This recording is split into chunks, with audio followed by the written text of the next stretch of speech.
అమిత్ షా అంబేద్కర్కి వ్యతిరేకంగా చేసిన వ్యాఖ్యలేంటి? ఈ మధ్య యూట్యూబ్లో చూసినా ఎక్కడ చూసినా చాలామందికి తెలియదు, కానీ గొడవలు అవుతున్నాయి బయట. సో అంబేద్కర్ గారిని కాదని భారతీయ చరిత్రను అసలు మనం ఊహించలేం. ఆడవాళ్ళ ఆత్మగౌరవాన్ని నిలబెట్టిన ఒకే ఒక వ్యక్తి. ఒక మహిళగా అంబేద్కర్ గారిని గౌరవించుకుంటూ ఈ వీడియో చేస్తున్నాను, వీలైతే పూర్తిగా చూడండి. అంబేద్కర్ గారి ఘన కీర్తిని గుర్తించిన ఐక్యరాజ్య సమితి రీసెంట్గా అతని జన్మదినాన్ని పురస్కరించుకుని వారికి గుర్తింపు గౌరవం ఉండాలని దిశానిర్దేశం చేసింది. అంతటి మహనీయుడు అంబేద్కర్ గారు 2 రోజుల క్రితం భారత పార్లమెంట్లో రాజ్యసభలో కేంద్ర హోంమంత్రి అమిత్ షా చేసిన తప్పుడు వ్యాఖ్యలు నాలాంటి ఇంకా పీడిత ప్రజల్ని, మహిళల్ని, అంబేద్కర్ అభిమానుల్ని, భారతీయులందరినీ అగౌరవపరిచేలా, భారతీయతని ప్రపంచ దేశాల ముందు తగ్గించుకునేలా ఉన్నాయనిపించింది. అసలు ఇంతకీ ఏమన్నాడంటే, దేశంలో అంబేద్కర్ అనే నామాన్ని పలకడం ఒక ఫ్యాషన్ అయిపోయింది, దానికి బదులుగా దేవుణ్ణి తలుచుకోవచ్చు కదా, 7 జన్మలకి సరిపడా స్వర్గం లభిస్తుందన్నాడు.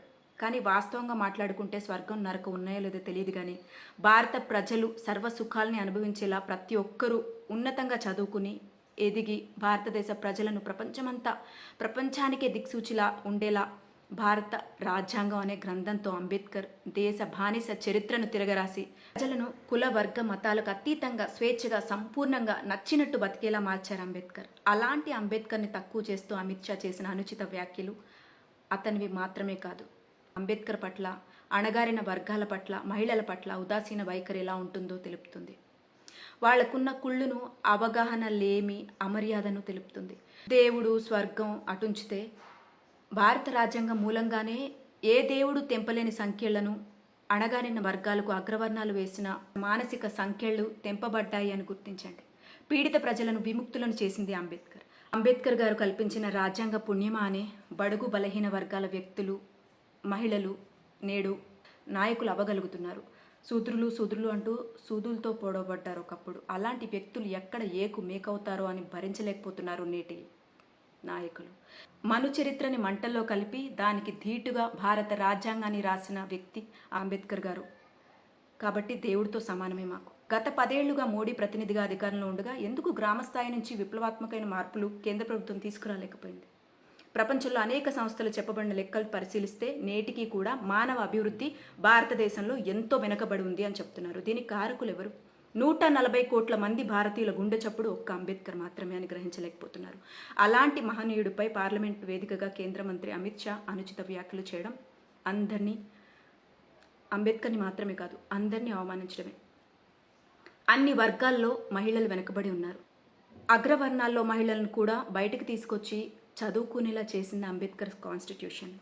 ఆ తర్వాత భారతదేశ చరిత్రని ఏ రాజకీయ నాయకులు మార్చలేకపోయారు, బెటర్గా చేయలేకపోయారు. ఒక మహిళగా ఇలా వీడియో పెట్టుకుని మీ ముందుకు రాగలుగుతున్నాను అంటే నాకు కాన్స్టిట్యూషన్ ఇచ్చిన వాక్ స్వాతంత్ర హక్కు, మాట్లాడే స్వేచ్ఛ, ధైర్యాన్ని ఇదంతా కల్పించింది అంబేద్కర్ గారు. దేశ రాజకీయ పార్టీ నాయకులకు తమ రాజకీయాన్ని కొనసాగించాలని ఏమాత్రం చిత్తశుద్ధి, నిబద్ధత ఉన్నా మీ స్వార్థాల కోసం పుట్టించిన కులాలని, మతాలని, దేవుళ్ళని ఇంటికి మాత్రమే పరిమితం చేయమని ప్రజలకు చెప్పండి. అంతే తప్ప దేవుడు అనే వీక్నెస్ ఉన్న ప్రజల్ని ఆ దేవుడి పేరిట చెప్పుకుని మొత్తం రాజకీయాల వెనకాల పరుగులు పెట్టించడం మానేయండి. మతం మా గతం, మానవత్వం నేడు మా అసలు తత్వం. మా నమ్మకాలు మీరు గుర్తు చేయనక్కర్లేదు. మీరు నరకానికి వెళ్లకుండా ఉండాలంటే ప్రజల హితం కోరండి, కొట్టుకునేలా చేయకండి. ప్రజాస్వామ్యంలో ప్రజలే రాజులు. దేవుడు, మంచి చెడు అన్నీ ప్రజాస్వామ్యమే. చట్టం చెప్పిందే న్యాయం. రాజ్యాంగంలో ఉన్నది తూచా తప్పకుండా పాటిస్తే దేశంలో ఎవరు బాధపడరు.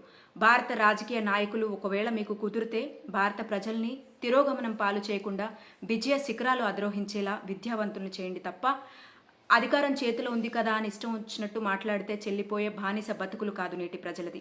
మిస్టర్ అమిత్ షా గారు మిత్తులో ఉంచకండి. మమ్మల్ని కుదిరితే రియాలిటీకి తీసుకురండి. ప్రజాప్రతినిధిగా ఉన్న ఒక ఉన్నతమైన పొజిషన్లో మీరున్నారు. ప్రజల హితం కోరి కనీస విద్య, వైద్యం, పేదరికంలో కొట్టుమిట్టాడుతున్న వారిని, అణగారిన వర్గ ప్రజల్ని ఎలా కాపాడాలో అనే దిశగా ఆలోచించండి. అంతే తప్ప కుల మతాల గొడవలతో రెచ్చగొట్టకండి. కాన్స్టిట్యూషన్ పుణ్యాన్నే మీరు ఆ పొజిషన్లోకి రాగలిగారు అనేది గుర్తుంచుకోండి. ఒకప్పటి రాజ్యాధికార బానిస సంఖ్యలను తెంపుకుని భారతదేశం బయటపడి కాన్స్టిట్యూషన్తో నడవబడుతుంది ప్రస్తుతం అని గ్రహించండి. Mister Amit Shah garu, we are no more slaves, we are the masters of your future, we are the saviours of democracy. డెమోక్రసీని నరాన జీర్ణించుకుని భారత్ ధీరులంగా ఎదుగుతున్నాం. మాకు మనోభావాలు ఉంటాయి మిస్టర్ అమిత్ షా గారు, గ్రహించండి.